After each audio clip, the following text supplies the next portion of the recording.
depends on how much work they still have left. Nakadepende sa natitirang trabaho ang magiging kapalaran ng Independent Commission for Infrastructure o ICI. Ito ang pahayag ni Pangulong Ferdinand Marcos Jr. sa gitna ng usap-usapang posibleng pagbuwag sa independent body. Ilang kritiko na rin ang kumuwestiyon sa kakayahan ng ICI na mag-imbestiga sa flood control projects dahil iisa na lamang ang miyembro nito sa katauhan mismo ng chairperson nito na si dating Justice Andres Reyes Jr.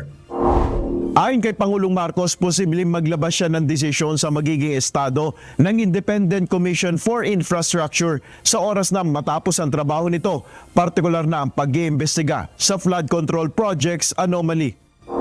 Matapos na yung trabaho nila, we will see what they can do next. But they really are coming to the end. Lahat ng kailangan imbestigahan na nila. Maybe there are one or two other loose ends that they have to clear up. Wala pa ring desisyon si Pangulong Marcos kung magtatalaga ng kapalit ni na dating Commissioners Rogelio Singson at Rosana Fajardo na mga nagbitiw sa pwesto. Ayon sa Pangulo, kung natapos na niya ang trabaho ng ICI, dapat nakatutok na ang lahat sa magiging aksyon ng Department of Justice at Office of the Ombudsman sa mga isinasangkot sa anomalya. That we haven't really decided on that yet. Depends again, it all depends on the work that ICI still has in front of it.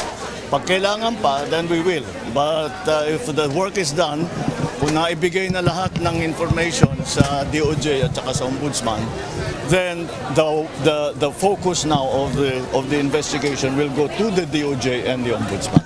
Ito ang sagot ng Pangulo sa ambush interview matapos niyang pangunahan ang inaugurasyon ng Aglipay Sewage Treatment Plant sa Mandaluyong City. Ang bagong mega treatment facility na ito ng Manila Water ay magsisilbing catchment area ng Mandaluyong, San Juan at Quezon City na nakadisenyo upang mag-treat ng 60 million liters ng wastewater per day at pakikinabangan ng mahigit 650,000 residents. Nel Maribuho, UNTV News and Rescue, Diyos ang aming sandigan, serbisyo publiko ang aming pinahalagahan.